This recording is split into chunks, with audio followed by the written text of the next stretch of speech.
everyone, today we'll be showing you how to make a quick and affordable DIY face shield. So we need scissors, a hole puncher, some elastic.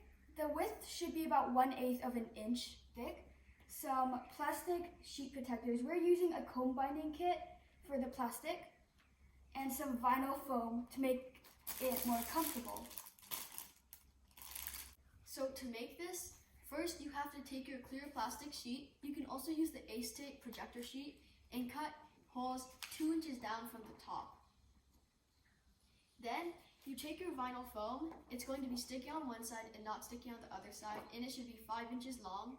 Since our foam has one side already pre-stuck sticky, then if you don't have that, you can use double-sided tape to fasten it onto the plastic sheet.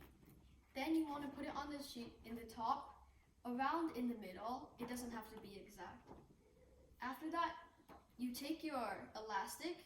It should be around 11 inches long, or the size of your cover, and you're going to thread it through, and you're going to triple knot it. So since you want to save elastic, you should stretch it and then tie it.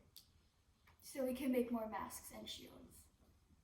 Okay, so now you're done. You have it all tied up and knotted. You can also adjust the elastic to fit your head shape.